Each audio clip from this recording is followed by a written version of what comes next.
So I would probably be the guy who says, well, if you want to improve the lives of black people, then put them in a position where they don't have to work for white people. That's it. Like if you do that, and then someone might say, well, that's not possible. That that you have to work for white people. And I would say, no, actually, if you invest small amounts of money for your child when they're born, we've talked about this, like $200 a month, something like that. That less money than people spend on their car notes, right? So you can't say we can't afford it because most of us have cars. And I assume most of us love our children more than we love our car, but we don't act like it, right? Because your money expresses what your values are, right? Don't tell me what your values are. Show me your budget, and then I'll tell you what your values are. Because actions speak louder than words. So if you were to invest that same amount of money that you spend on your car note and put that toward a fund, a protection fund, a financial safety fund for your child, then by the time they're 25, they'd have plenty of money. They'd never have to work for anybody. So then they'd have time to go and do all the things they want to do in life. They'd have the ability to find happiness as opposed to having to find a job. They would then be free to, kind of live and explore and express and everything else. And I'm not saying that it would solve all their problems.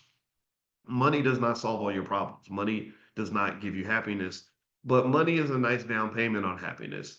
Money, financial freedom is a big um, pathway to at least having the ability to free up your time so you can go find happiness. That was the conversation I had with our youngest, where she said, what do you think I should be when I grow up?" And I said, "I think you should be a good person.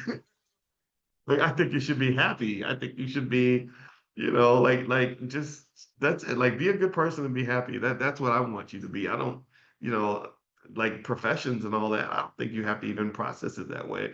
And I said, so really, I told her, I said, most people, again, because I told you I like things to be simple. I said, most people in life, if they want to find a big chunk of their happiness, they have to solve what I call the $5,000 problem. I don't know if you've heard me talk about the $5,000 problem, but the $5,000 problem is, can you find a way to make $5,000 a month without having to go to work every day? If you can do that, whether it's through investing or starting a side hustle, or maybe your parents invested for you, then you've solved the big chunk of the black problem in America. Because the problem for black people, in my opinion, is not to get white people to change their behavior. Right? I don't know how effective we can be at doing that. I just give you a little clue.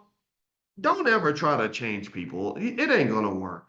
Has it ever engaged in like the really depressing task of trying to change people? It's terrible. It's terrible. It's horrible.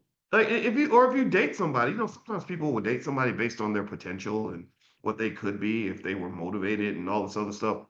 And they don't understand that, like, if they're not motivated already internally, you're never going to be the one to be able to do that. You're just not going to be able to make somebody someone other than who they already are. That's just what I have found. It's really hard to change people.